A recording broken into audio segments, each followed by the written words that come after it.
My boy, we're almost at the end. Saitama versus Lord Boros. This episode was hype, brought us amazing setup, and I cannot wait to talk about it. Hey everybody, RogersBase here with my review of One Punch Man anime episode 11, The Dominator of the Universe, and that final scene though, when Boros gives his backstory talking about the dark matter thieves, and he's explaining the prophecy that the seer gave him, that one day 20 years from now he's going to meet a match in terms of his power, and then Saitama just goes in, breaks him mid-speech, punches him once, and he goes flying against the wall, and I'm like, yo, amazing, amazing. But then, when Boros stands up, I lost it. I should have absolutely recorded a live reaction to this episode. I've learned better. I know now I have to record a live reaction to the finale, because that moment when Boros stands up again and he's like, no man, you only broke my armor.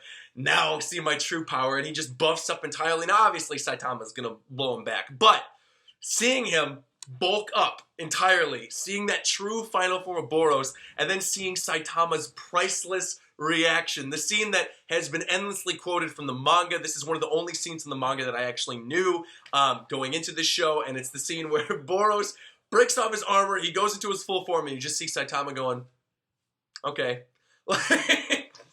And it was so well done, seeing the debris just fly past his face and seeing all the colors and Boros just becoming like this hulking beast, and then him saying at the end, it's time, and goes in. Oh my god.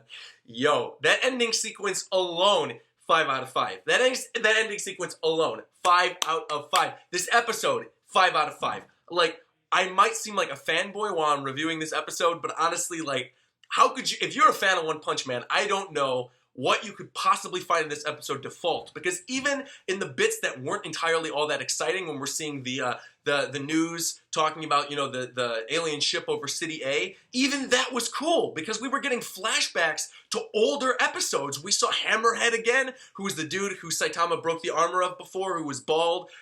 I never thought we were going to see him again. We see him applying for a job. We see the gorilla cyborg dude and the other guy from the House of E from like episode 3. Like, what? I never thought we were going to see those characters again throughout the course of this season. So seeing all of them, plus seeing all of the S-Class heroes go in, and I want to talk about that because 2 in particular caught my attention of those S-Class heroes. I love all the S-Class heroes that were involved in that fight between like Mezzelgald or something, and like Galugal ship or whatever. I don't know what their names are. I wrote them down. I'll get their names when we're talking about those fights. But seeing all those S-Class heroes go in, seeing all the minor characters go in, seeing everything that we've seen in this season referenced in some way during this episode, gave me this feeling like, okay, we are nearing the end. Like, this is the true penultimate episode. Everybody's going in. Everybody has a plan. You saw Sonic polishing his sword, planning for something. We see Moomin Rider going in, helping the citizens. We see people who I thought we were never going to see again in terms of like B, C-class heroes. We saw Stinger. We saw Lightning Max. Everybody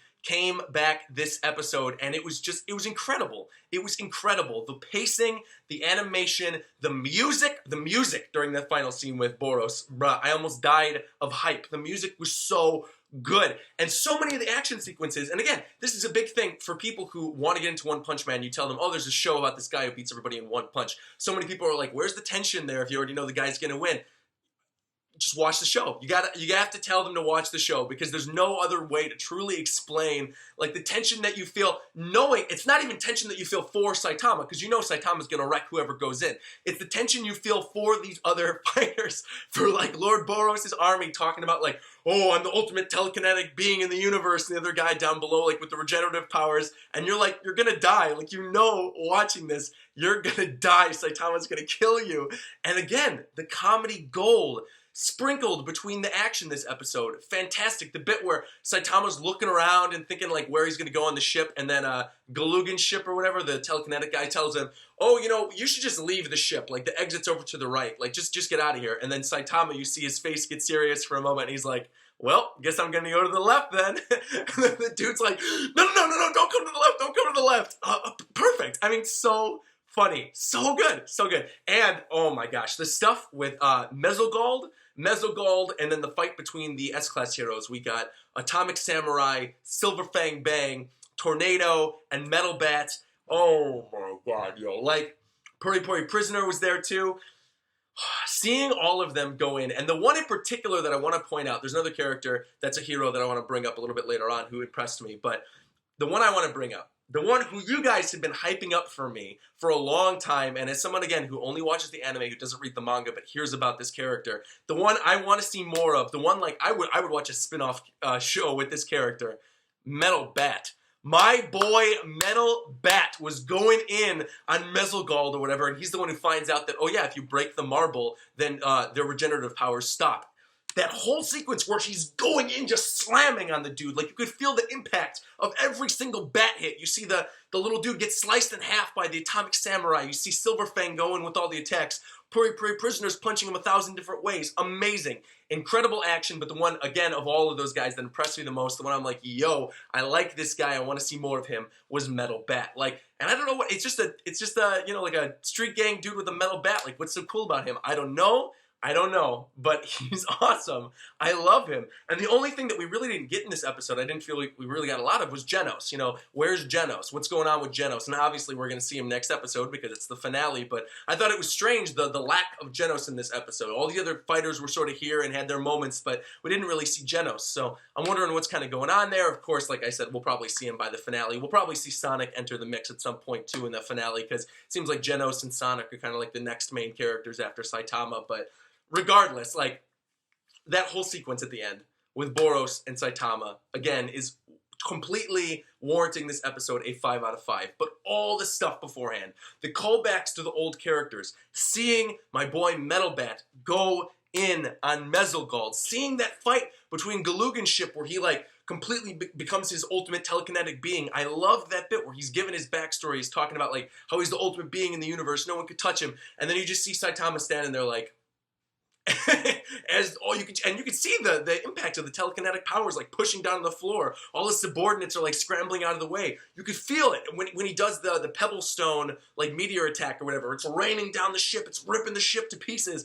And then Saitama's just like, oh, okay, is that it? Because like your powers are kind of boring. Then just goes in and then throws the pebble back at him. Oh my god! When Saitama just killed him with that pebble, it was perfect. It was so perfect. And there were so many moments too with Saitama, like, kind of forgetting how powerful he is, like when he opens up the door and then he just rips it off the hinges, or when he goes and he busts open the wall. Like, Saitama is just such a great character, and I think what makes him so good is not the fact that necessarily he's that powerful, it's that he's so, like, nonchalant about it, right? Because, like, we've seen powerful characters in anime before. It's the way that Saitama, you know, talks about himself and introduces himself. And the one thing I thought was interesting near the end of this episode that I want to discuss is how he said to Boros, when Boros is introducing himself, he says, you know, I really want to introduce myself before we go into this big fight. And he says, you know, I'm the head of the dark matter thieves, and I'm Lord Boros, ultimate dominator of the universe. And then Saitama is about to say, oh, I'm Saitama, I'm a hero for fun. But he doesn't. He says, I'm Saitama, a hero,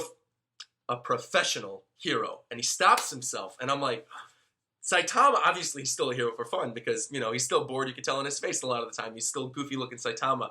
And we didn't really see Saitama get, like, serious this episode. I think next episode, if he delivers, like, a serious punch to Boros, that's going to probably, like, blow apart the universe or something. I don't really know, but, like, yo, Saitama's amazing. I love his character. And the one other bit about this episode that I really want to talk about, since I mentioned the telekinetic stuff before, is Tornado. My girl Tornado. After the S-Class heroes are taken out on Messelgold, Tornado comes through, sees all the bullets raining down from Boros' ship, stops them mid-air, and she's like, I don't know what all you guys are doing. Go back to Class C. And then she turns them up in the air and shoots them back at the ship. Like, amazing. Now, obviously, we know she has telekinetic powers as well, so I kind of want to ask your guys' opinion, because to me, obviously, Saitama would one-shot Tornado too. But in terms of power levels, do you think Galugan Ship was sort of on the same level as Tornado, or do you think Tornado was above him? And that the only reason, because I'm curious. I'm curious to know, because the only time we ever saw a Galugan Ship fight was against Saitama. But he kept saying he was the head, you know, telekinetic power, most powerful telekinetic being in the universe. So if we saw Tornado later in this episode just turn back all those bullets and destroy the alien ship in one shot, I'm assuming she's more powerful than Galugan Ship was, and I think she probably could have taken him on her own. But regardless, you know, Saitama one-shotted him with the pebble. I thought it was great, and I wouldn't have changed that for anything.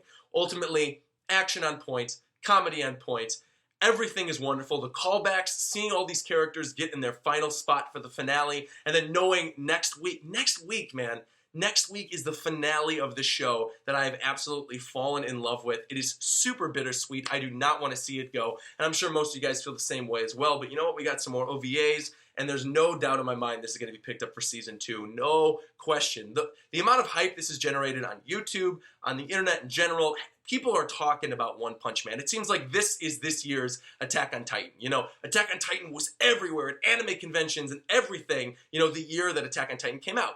And while I don't think One Punch Man has reached that same level of popularity among like everybody, among the mainstream, once this gets thrown on Adult Swim or something, or once, you know, like more people find out about One Punch Man, I feel like this is going to hit that level. Because already, in terms of hype and in terms of the way people discuss anime, it's on that Attack on Titan level. Like, this is the next big thing. And to be honest, I kind of like this more than I like Attack on Titan. So, and I love Attack on Titan, don't get me wrong, but I kind of like One Punch Man more. So, guys, let me know in the comments what you thought of this week's episode. Obviously, I'm giving this one a 5 out of 5. How could you not like this video if you are hyped and ready for the finale of Saitama versus Boros next week? I am telling you guys, I will record a live reaction. I'm actually going to be back in Chicago by the time that episode comes out, but I will record a live reaction, and I'm going to do a full review.